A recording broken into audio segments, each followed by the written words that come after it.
Dios les bendiga mucho, mis hermanos. Acompáñenme en sus Biblias a la carta de Pablo a los Colosenses. Y vamos a estar leyendo desde el versículo 4 hasta el versículo 23. Es una lectura larga, pero quiero que lo hagamos porque necesitamos ponernos en contexto de todo lo que está enseñando este pasaje y así entonces poder apreciar mejor sus enseñanzas de hoy. Bien, pero necesitamos tener ese contexto global del texto. Así que vamos a leer desde el versículo 4 del capítulo 2 de Colosenses hasta el versículo 23. Según encontramos el texto, nos vamos poniendo de pie por última ocasión para dar lectura a la palabra del Señor. Leemos conscientes de la presencia del Padre, del Hijo y del Espíritu Santo. Amén. Esto lo digo para que nadie los engañe con razonamientos persuasivos, porque aunque estoy ausente en el cuerpo, sin embargo estoy con ustedes en espíritu, regocijándome al ver su buena disciplina y la estabilidad de la fe de ustedes en Cristo. Por tanto, de la manera que recibieron a Cristo Jesús el Señor, así anden en Él, firmemente arraigados y edificados en Él, confirmados en su fe, tal como fueron instruidos, rebosando de gratitud. Miren que nadie los haga cautivos por medio de su filosofía y vanas sutilezas, según la tradición de los hombres, conforme a los principios elementales del mundo y no según Cristo. Porque toda la plenitud de la deidad reside corporalmente en Él, y ustedes han sido hechos completos en Él, que es la cabeza sobre todo poder y autoridad. También en Él ustedes fueron circuncidados con una circuncisión no hecha por manos, al quitar el cuerpo de la carne mediante la circuncisión de Cristo, habiendo sido sepultados con Él en el bautismo, en el cual también han resucitado con Él por medio de la fe en la acción del poder de Dios que los resucitó de entre los muertos. Y cuando ustedes estaban muertos en su delito y en la incircuncisión de su carne, Dios les dio vida juntamente con Cristo, habiéndonos perdonado de todos los delitos, habiendo cancelado el documento de deuda que consistía en decretos contra nosotros y que nos era adverso, y los ha quitado de en medio, clavándolo en la cruz. Y habiendo despojado a los poderes y autoridades, hizo de ellos un espectáculo público, triunfando sobre ellos por medio de él. Por tanto, que nadie se constituya en juez de ustedes con respecto a comida o bebida, o en cuanto a días de fiesta o luna nueva o días de reposo, cosas que solo son sombras de lo que ha de venir, pero el cuerpo pertenece a Cristo. Nadie los defraude de su premio, deleitándose en la humillación de sí mismo y en la adoración de los ángeles, basándose en las visiones que ha visto, envanecidos sin causa por su mente carnal, pero no haciéndose a la cabeza, de la cual todo el cuerpo, nutrido y unido por las coyunturas y ligamentos, crece con un cimiento que es de Dios, o con un crecimiento que es de Dios. Si ustedes han muerto con Cristo a los principios elementales del mundo, ¿por qué, como si aún vivieran en el mundo, se someten a preceptos tales como no manipules, no gustes, no toques, todos los cuales se refieren a cosas destinadas a perecer con el uso, según los preceptos y enseñanzas de los hombres? Tales cosas tienen a la verdad la apariencia de sabiduría en una religión humana, en la humillación de sí mismo y en el trato severo del cuerpo, pero carecen de valor alguno contra los apetitos de la carne. Dios añada bendición a su palabra. Oremos. Padre amado, muchas gracias por una vez más permitirnos estar acá y escuchar tu palabra. Te rogamos, Señor, que nos hable, que este sea un tiempo de edificación para todos y cada uno de nosotros, que abra nuestro entendimiento de manera que podamos ver la maravilla de tu ley, que nuestros ojos sean abiertos para poder palpar y ver a Cristo, pero también ver el valor del Evangelio frente a un mundo lleno de mentiras, de engaños, de falsedad. Que nos dé la habilidad, Señor, para distinguir la verdad del error.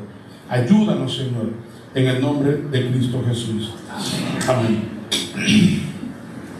Pueden tomar asiento, mis hermanos. Imagínense que alguien le ofrece 2 regalos. Y alguien viene con 2 cajas de regalo. Una tiene una caja enorme, brillante, con lazos dorados. Esa caja de verde con lazos dorados, un olor y un perfume agradable. Pero en otro lado hay una fundita de esas de colmado, de esas que son color cartón, ¿usted sabe cuáles son? Enrolladitas así, y le dicen: elige uno de los 2 regalos. Generalmente, ¿cuál es el que vamos a escoger? El de la caja bonita. Porque si alguien se esmeró en poner una caja bonita con su lazo y perfumes, ahí adentro no va a haber un lapicero. Ahí tiene que haber algo de valor. Mientras que la otra es una cosita que seguramente compró en el colmado, y una masita, un asunto, y eso es lo que trae. Sin embargo, imagínese ahora que cuando usted abre su regalo bonito, lo que encuentra allí es una funda llena de arena. Y por curiosidad le dice: ¿qué es lo que hay en ese otro? Y cuando le abren, hay una sortija de oro con diamantes. Y te dice: lo que me perdí. Ahora, esta ilustración no es algo que obviamente uno lo ve en la vida real, no nos ocurren cosas como esa, pero permítame decirle que lamentablemente cuando se trata del error y la verdad, eso es lo que siempre ocurre. El error se nos vende en una buena decoración, en una muy buena presentación de grandeza, de lujos, con olores agradables y atractivos, mientras que la verdad generalmente viene envuelta en sencillez, en algo que no es tan agradable y que a veces incluso duele y no nos gusta. La diferencia está en que la presentación del error y la presentación de la verdad es muy diferente. La presentación del error parece ser buena, pero en el fondo es mala. La presentación del evangelio parece ser mala, pero en el fondo es buena. Y esto es precisamente lo que vemos en el texto de hoy. Vemos a Pablo preocupado por una iglesia, y lo hemos dicho en otras ocasiones. Recuerden que esto es una serie de sermones de Colosenses, y ya hemos cubierto gran parte del capítulo 1, ya cubrimos capítulo 1 completo y una parte del capítulo 2.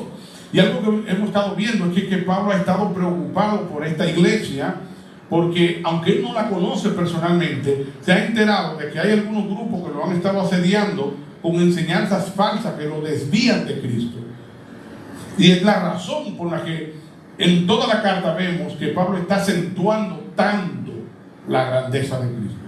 Inicia en el capítulo 1 hablándonos de la centralidad de Cristo. Luego pasa a hablarnos de la supremacía de Cristo por encima de toda la creación. Luego pasa a hablarnos de la supremacía de Cristo por encima de la iglesia, que es algo aún más grande, porque en el sentido de la historia es la entidad que Dios utiliza para restaurar toda la creación que se ha perdido. Entonces él es cabeza de todo eso. Cristo está por encima de todo.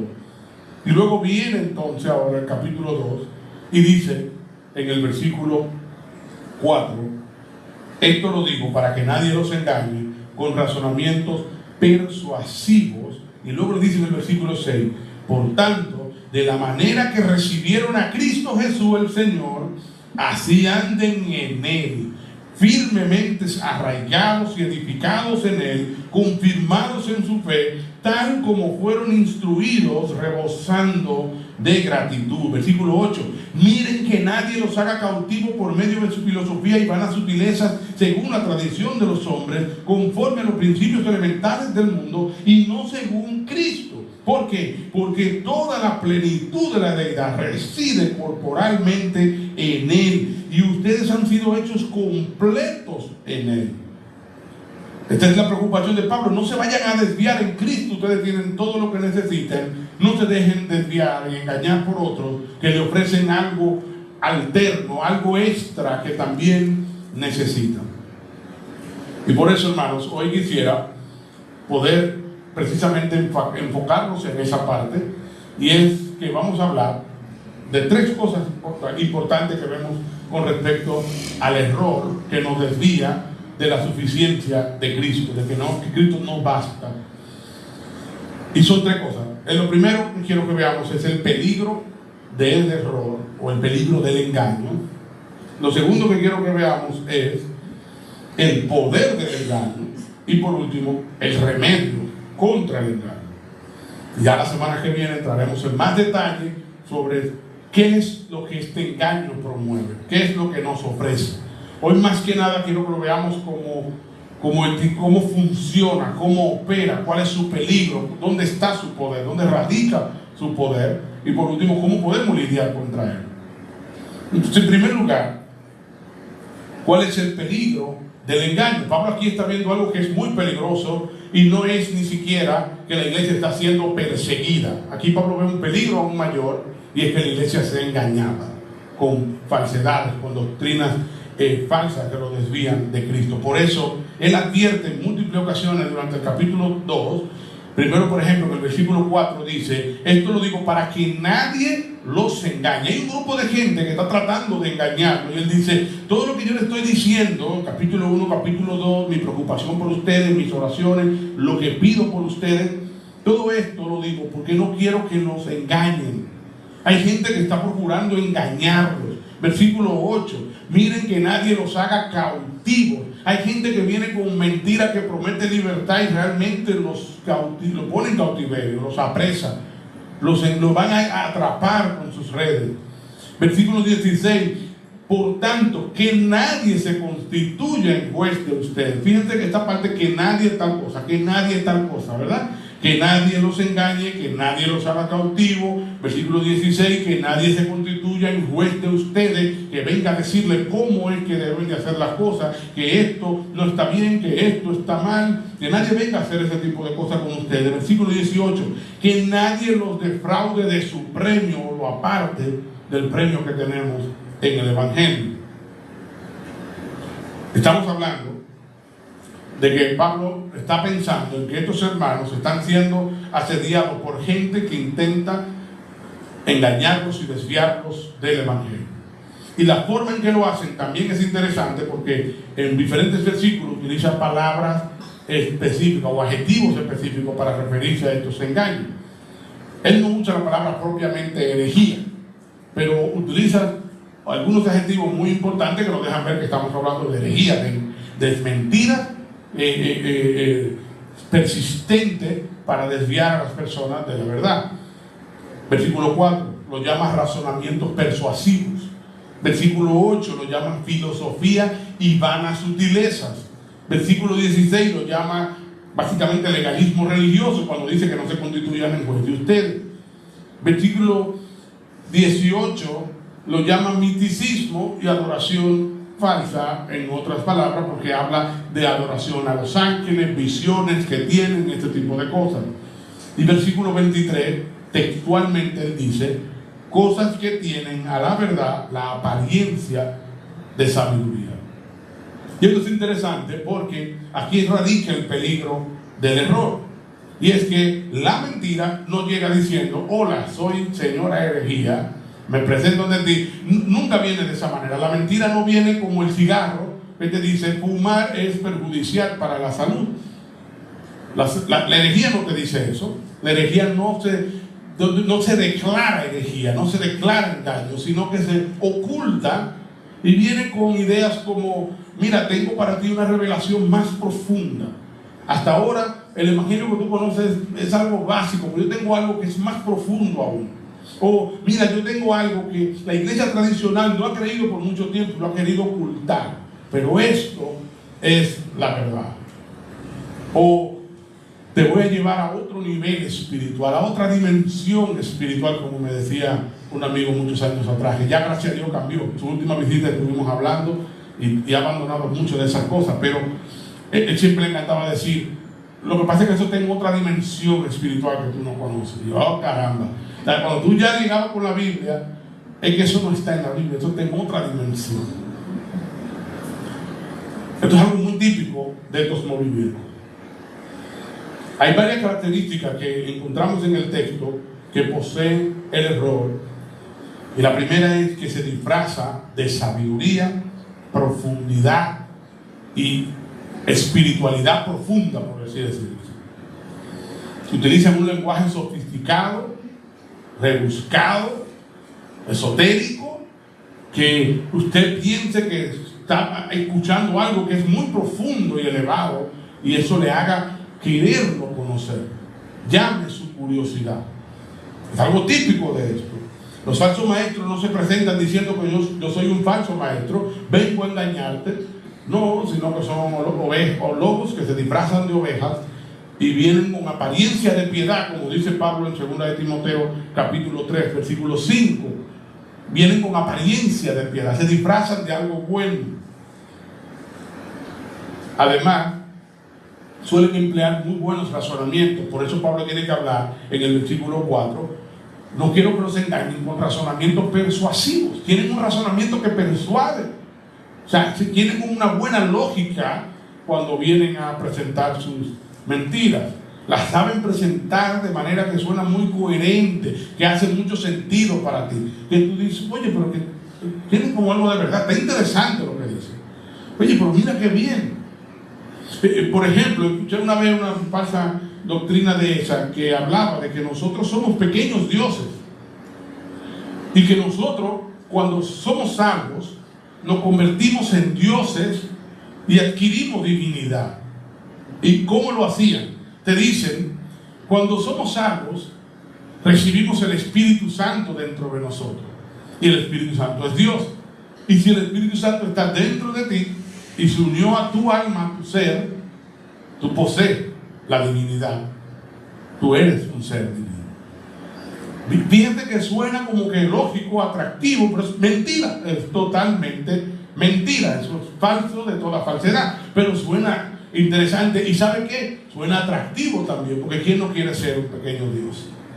¿Quién dice, oh, pues es un pequeño Dios? Entonces, espérate que tú no estás hablando con cualquiera. Tú no sabes con quién no estás hablando. Yo soy un pequeño Dios o una diosa. Eso atrae. Eso es como ellos se presentan. Es lo que les gusta.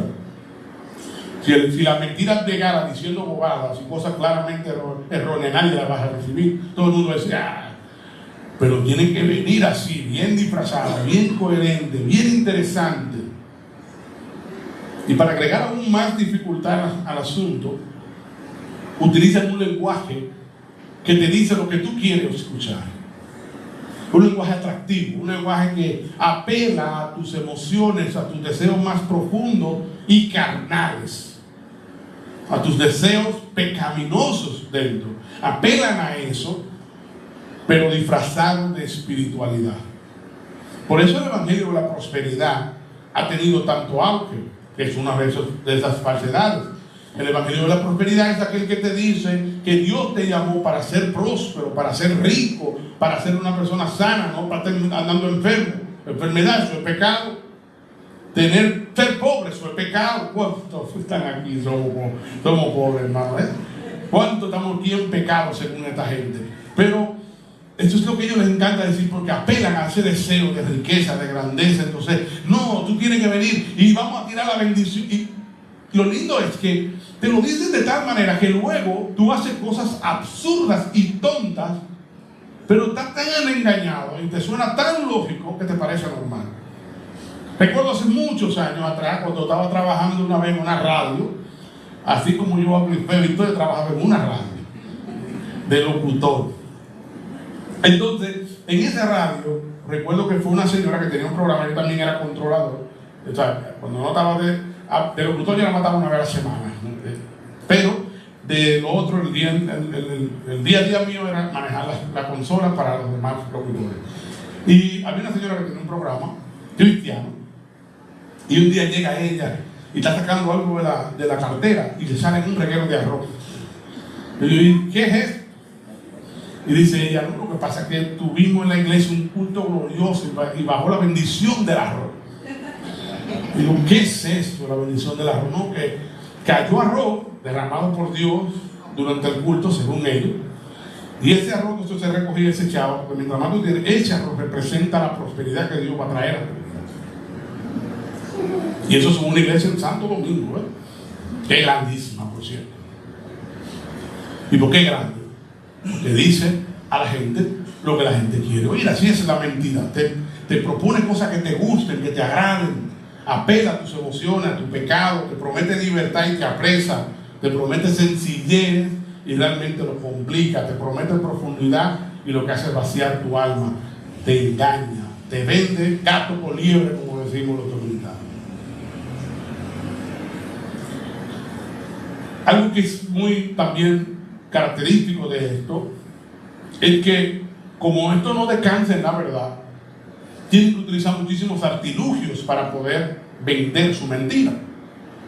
Además del lenguaje que dijimos, rebuscado, está también esta cuestión de que existe una élite dentro del movimiento, y para tú llegar ahí, eso es otra dimensión, eso es otra cosa. Entonces hay un camino que tú tienes que recorrer para tú alcanzar y eso a la gente le encanta, porque es como que están jugando un videojuego y hay niveles, pasé el mundo 1, voy para el mundo 2, y así se sienten para ellos esto. Ok, yo voy a llegar ahí y voy a estar como el apóstol fulano, que ya hay más que apóstol, eso ya está pasando de moda, pero se usó mucho en tiempo pasado y se habló de patriarca por encima de los apóstoles. Y la gente le gusta esa cuestión de esos títulos, y voy a alcanzar, porque así es como logran promover, apelando a esta cosa, llenando sus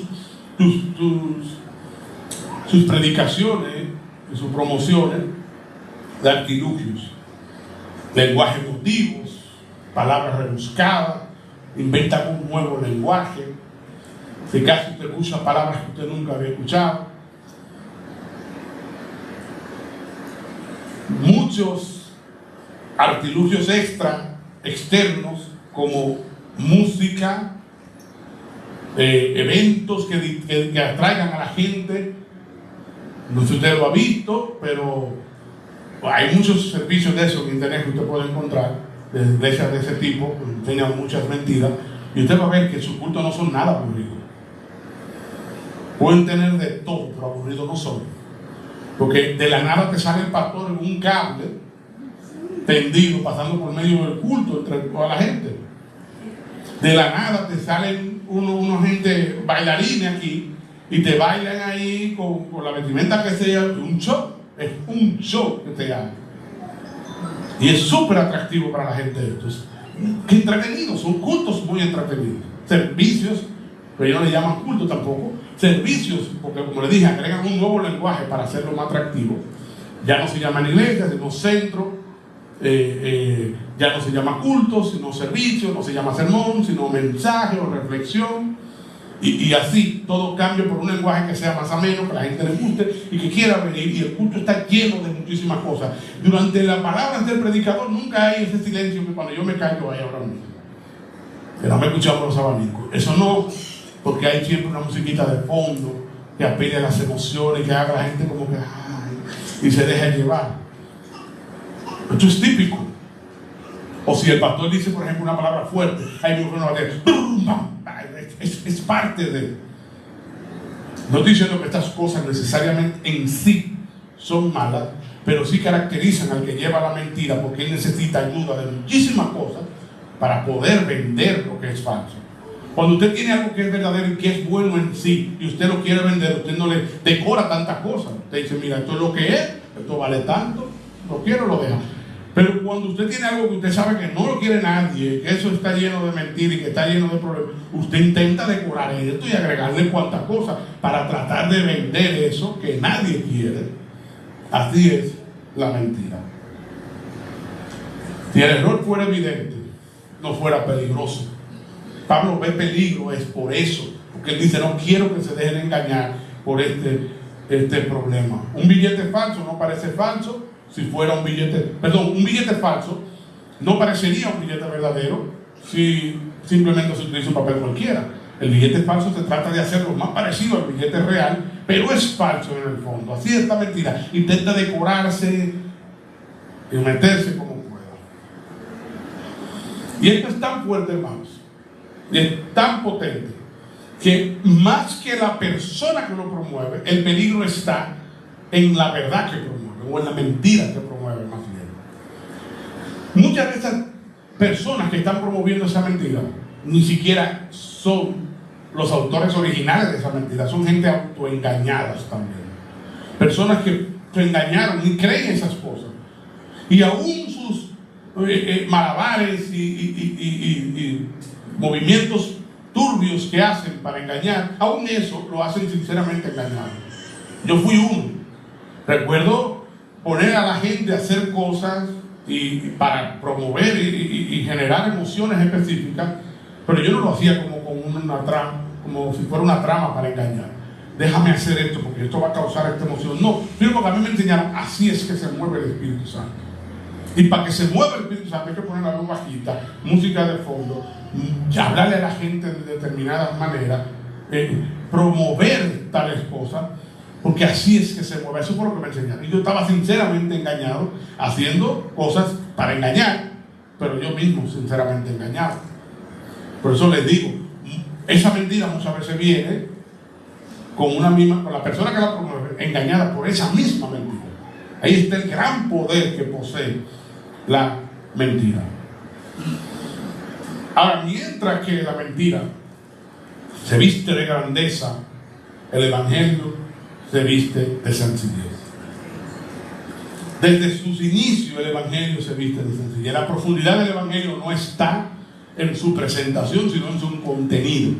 Una vez usted conoce el Evangelio, entonces sí hay mucha profundidad, pero su presentación es muy básica y sencilla. El Evangelio se presenta con tal llaneza o sencillez que un niño lo puede entender. Ahora, una vez usted conoce ese Evangelio, usted puede profundizar en él de tal manera que aún los teólogos no logran dar con toda la profundidad del Evangelio, como veíamos la semana pasada. El contenido del Evangelio es muy profundo. Sin embargo, no crea élites. No está reservado para quienes logran tal nivel. Todo cristiano está invitado a profundizar en el Evangelio. Pablo se queja de que creyentes todavía no hayan profundizado. El autor de los Hebreos se queja de que todavía creyentes estén en las cosas superficiales de la fe. ¿Por qué? Porque todos los creyentes estamos invitados a ir a la profundidad del Evangelio. No es como la falsedad que reserva espacio para una élite específica. No, aquí todos tenemos acceso a la verdad, todos estamos invitados a profundizar. Y la presentación es sencilla, básica. Además de eso, el Evangelio no necesita ayuda para presentarse. El Evangelio no pide que le agreguen manipulaciones de música y cuantas cosas. El Evangelio no pide nada de eso. El Evangelio no necesita ayuda. El Evangelio es la verdad y punto. Se promueve, se predica sencillo y basta con proclamarlo con claridad. El Espíritu Santo se encarga de salvar con ese Evangelio. Y hemos escuchado ya testimonios de hombres, por ejemplo, el John Bunyan, que iba caminando detrás de dos mujeres que van hablando del Evangelio. Dos mujeres que no eran ni que filósofas o cosas, no, mujeres normales del pueblo, pueblerinas. Iban caminando, creo que era de buscar agua que iban. Entonces iban adelante caminando, él iba detrás escuchándolas a ella hablar del Evangelio. Y por eso él se salvó. Creyó en el Evangelio y se salvó. El Evangelio es así de sencillo. Básico, sencillo, llano, no necesita grandes palabras ni de un predicador elocuente que sí, que los hay en la historia, sí, qué bueno, gloria a Dios, pero el Evangelio también ha llegado a mucha gente a través de labios sencillos. Pedro predicó, y Pedro no era un hombre de habla elevada, y Pedro era un pescador, un simple pescador. Y Pedro predicó y se salvaron muchísimas gente. Siempre se habla del gran Charles Spurgeon, príncipe de los predicadores, porque tenía una elocuencia estupenda y además Dios lo usaba grandemente. Pero él cuenta su historia y él fue salvo con la predicación de un hombre que ni siquiera era predicador, sino que el pastor no pudo llegar ese día por la nieve. Y la gente que estaban ahí reunida tuvo que salir arriba. Y dice Charles Spurgeon que predicaba malísimo. Pero allí predicaba malísimo. Ese hombre lo señaló y le dijo que tenía que arrepentirse. Y eso le dio en el alma y él se arrepintió y se salvó. O sea, el Evangelio no necesita las grandes elocuencias para llegar. El Evangelio es poderoso en sí mismo, aún en su sencillez. Y desde su fundamento, hermano, porque el mismo Salvador que promueve el Evangelio fue sencillo. Isaías 53, versículo 2, describe a Cristo con las siguientes palabras: no tiene aspecto hermoso ni majestad para que lo miremos, ni apariencia para que lo deseemos. Ese es ya el Salvador de este Evangelio, que promueve este Evangelio. Es uno que no tenía apariencia atractiva. Interesante, ¿no? Sus mensajeros, hombres comunes y corrientes.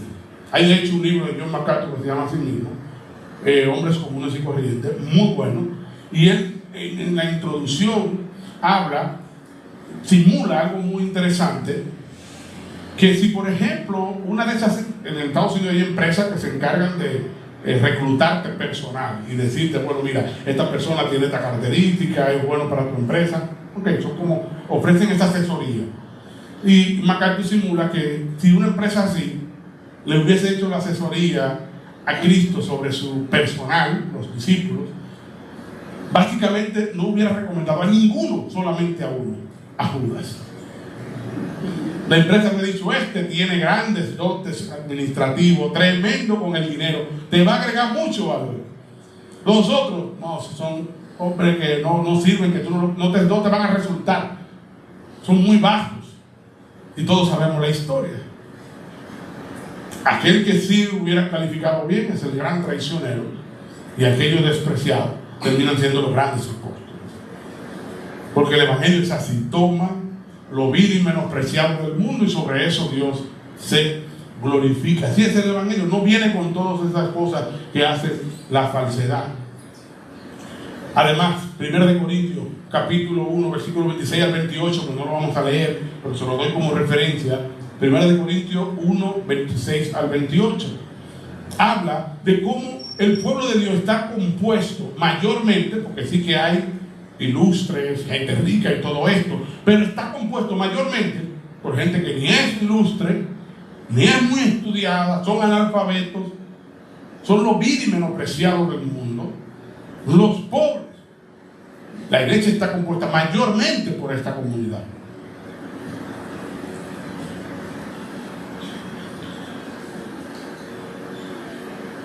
Además, la mejor compañía del Evangelio, mientras que la mentira tiene que acompañarse de hombres carismáticos, bien vestidos. Usted ve que todo el que está bien, una cosa, bien vestido, bien hablado, cultos muy elaborados y llenos de todas estas cosas.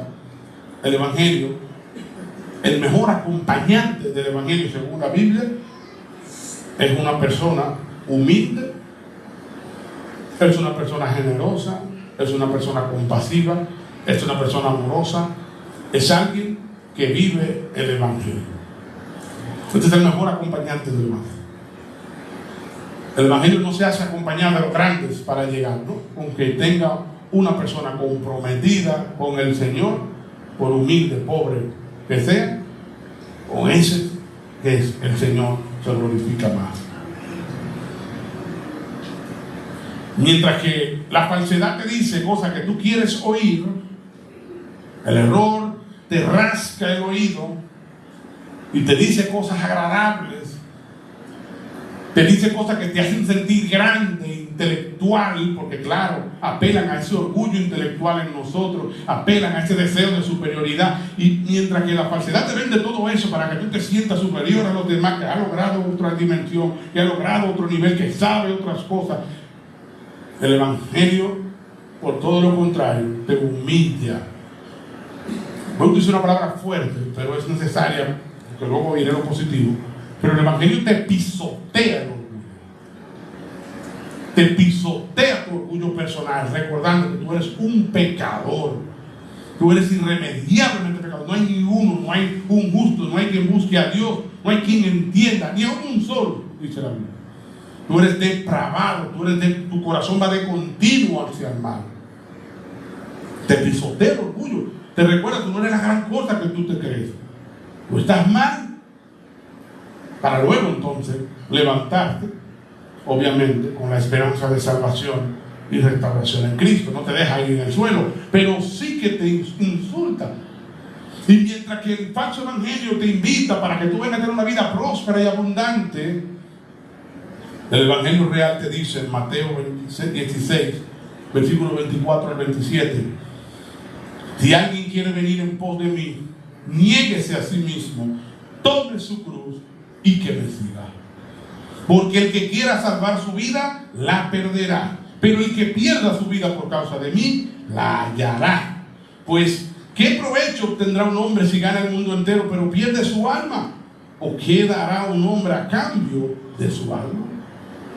Y mientras que el falso evangelio te promete tu mejor vida aquí y ahora, el evangelio te dice en el versículo 27 de este mismo texto, porque el Hijo del Hombre ha de venir en la gloria de su Padre con sus ángeles, y entonces recompensará a cada uno según su conducta. Nuestra mejor vida está allá y después, no aquí y ahora. Decía John MacArthur sobre esta misma frase, y me gustó. Le decía, si tu mejor vida es aquí y ahora, estamos mal. Porque ¿qué mejor vida es aquí y ahora? Por más rico que tú puedas ser aquí en la tierra, por más bello o bella que tú puedas ser aquí en la tierra, por más cosas que tú puedas tener aquí en la tierra, todo pasará. La enfermedad existe, la muerte existe, la traición existe, las preocupaciones existen, y el corazón nunca está satisfecho. Entonces, si tú nuestra mejor vida aquí ahora, estamos mal para la foto, estamos feos para la foto. Entonces, hermanos, ciertamente, humanamente hablando, el evangelio no impresiona, no llama mucho la atención, pero cuando vemos detrás del envoltorio y quitamos la envoltura, descubrimos que el evangelio en profundidad sí sacia. Mientras que la mentira te vende algo atractivo, luego te deja en el vacío, defraudado, decepcionado. Este mundo está lleno de cosas buenas y que nos llaman la atención, que queremos, pero todo lo que estamos aquí, no tenemos que haber logrado todo lo que un hombre puede querer en la tierra, pero con lo poquito que hemos logrado, muchos de nosotros hemos querido tener algunas cosas cuando éramos muchachos o en alguna etapa de nuestra vida anterior, luego la tuvimos y ¿qué pasó? La disfrutamos por un momento, pero luego se esfumó esa cosa y queremos otra cosa. Entonces es el día a día de todo ser humano aquí en la tierra. Anhelamos, no, cuando yo tenga el carro, mi vida va a estar resuelta. Luego tenemos el carro y estamos felices los primeros días, hasta meses quizás, pero luego, si yo tuviera un carro como aquel o una jipeta, entonces yo voy a estar mal. Pero luego esa jipeta viene y tampoco. Una casa, luego la casa viene y tampoco. Unos hijos, luego vienen los hijos. Y aunque eso es un gozo enorme para un padre que lo vive hasta su muerte, tampoco eso te deja lleno. Nada aquí en la tierra llena y satisface. Y si no, pregúnteselo a quienes sí han logrado todo lo que una persona puede querer, que lo ha habido, mucha gente lo ha logrado, y ellos te dicen, oye, yo quisiera que los demás tengan para que vean que esto no satisface. Entonces, el envoltorio es muy bonito, pero en profundidad está vacío, mientras que el evangelio puede tener un envoltorio feo, pero adentro está bonito. ¿Sabes por qué? Porque el evangelio no necesita maquillaje. Dios no necesita maquillaje. La verdad viene, te dice lo duro y lo fuerte, lo que demanda de ti, pero con promesas reales y verdaderas de lo que viene después. Sin embargo, hermanos, ¿por qué hay tanta gente cayendo? ¿Por qué hay tanta gente desviándose? Y aquí no voy a pasar tanto tiempo, pero no quiero dejar de decir esto. Y es el poder del engaño. Hemos visto el peligro del engaño, pero ¿cuál es el poder que tiene el engaño? ¿Por qué es tan poderoso? No hay que pasar tanto tiempo aquí porque la respuesta es muy sencilla. El engaño es poderoso, no porque la amenaza está allá afuera, no, porque el peligro está realmente en nosotros. Y lo he dicho en otras ocasiones, el diablo está fuera de nosotros, pero tiene un aliado dentro de nosotros, nuestra naturaleza caída. Él toca la puerta y nuestra naturaleza caída le abre. El diablo apela a lo que nosotros queremos. Usted sabe algo, la gente se desvía del evangelio porque prefiere un evangelio cómodo a un evangelio verdadero. Prefiere mensajes que alimenten su orgullo a mensajes que te digan la verdad y te hagan una mejor persona. Prefieren espiritualidad pero sin arrepentimiento. Que Dios me apoya y me bendice, pero no me dice que tengo que dejar el pecado y abandonar estas cosas. Queremos culto entretenidos, pero no santidad. Queremos conocimiento, pero no queremos cruz. Queremos escuchar y creer cosas que nos gustan, que nos hagan sentir mejor, y no cosas que nos humillen, nos hagan tener que sentir que necesitamos arrepentirnos, no cosas que nos confronten, no cosas que exijan fe, no cosas que nos transformen al final. Ahora, si el evangelio, si la mentira es tan peligrosa y a nosotros nos gusta tanto la mentira, ¿cómo podemos lidiar contra esto? Si la mentira es tan peligrosa porque se sabe disfrazar y apela a algo que nosotros tenemos dentro, que nosotros queremos escucharla, entonces ¿cómo lidiamos contra este problema? Y este es nuestro último punto, que tampoco voy a durar mucho porque igual la respuesta es sencilla. El remedio contra el engaño. Pablo nos lo dice en los versículos 6 y 8. 6, 7 y 8. Vamos a leer nuevamente esos textos. Y el domingo que viene es entonces donde vamos a ver todo esto en profundidad. Pero hoy por arriba creo que tenemos suficiente para llevarnos algo el día de hoy. Colosenses 2, versículo 6 dice: por tanto, de la manera que recibieron a Cristo Jesús el Señor, así anden en Él, firmemente arraigados y edificados en Él, confirmados en su fe, tal como fueron instruidos, rebosando de gratitud. Miren que nadie los haga cautivos por medio de sus filosofías y vanas sutilezas, según la tradición de los hombres, conforme a los principios elementales del mundo y no según Cristo. Porque toda la plenitud de la deidad reside corporalmente en Él, y ustedes han sido hechos completos en Él, que es la cabeza sobre todo poder y autoridad. En palabras sencillas, lo que Pablo ha dicho aquí es: no abandonen el evangelio sencillo que recibieron. ¿Cómo podemos lidiar contra todo esto? No nos dejemos atraer por todas esas mentiras y cosas de grandeza. No, mantengámonos en el evangelio sencillo que hemos recibido. Mantengámonos firmes en Cristo, creyendo en Cristo, arraigados en Cristo, aferrados a Cristo, agradecidos en Cristo. ¿Por qué? Porque Cristo es suficiente. Eso es lo que Pablo está diciendo en el versículo 10. Y ustedes han sido hechos completos en Él. En Él ustedes tienen todo. No necesitan nada más fuera de Él. Muchos cristianos vivimos como si Cristo no es suficiente, buscando nuevas experiencias, nuevas revelaciones, nuevos métodos, las claves para lograr tal cosa, los 5 pasos para tal cosa, los 3 pasos para tal cosa. Pero lo que realmente necesitamos es lo mismo que recibimos al principio, mantenernos en esa misma verdad que recibimos el día de nuestra salvación. Cristo es todo lo que necesitamos. No abandonemos el evangelio sencillo, no nos dejemos impresionar por lo novedoso, lo secreto, lo revelador, lo nuevo. Más bien, profundicemos en Cristo, no más allá de Cristo, sino en Cristo. En vez de nosotros querer ir más hacia lo horizontal, vayamos más hacia lo vertical. Profundicemos más en el Cristo que se nos dio, no en Cristo más otras cosas. Así que, en conclusión, la pregunta no es: suena profundo, suena novedoso, suena atractivo. La pregunta es según Cristo esto que estamos recibiendo? Cada generación enfrenta sus propias tentaciones para desviarse de Cristo, porque detrás de todo este engaño está Satanás. Y Satanás es el padre de mentira, que no te da la mentira sin envolver, sino que siempre la sabe envolver muy bien. Y Él en cada generación busca la manera de desviarnos por caminos diferentes. Esos caminos cambian en cada generación, pero casi siempre lo mismo.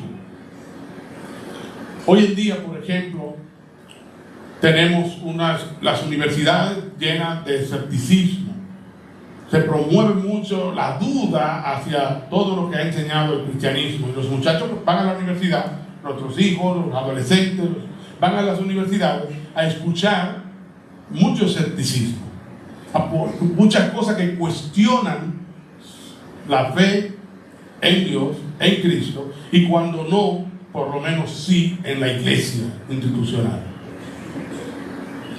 Por otro lado, las redes sociales, los medios de comunicación están repletos, inundados de un humanismo materialista que nos llama a querer acumular para ser felices o a lograr nuestra grandeza, nuestro máximo potencial.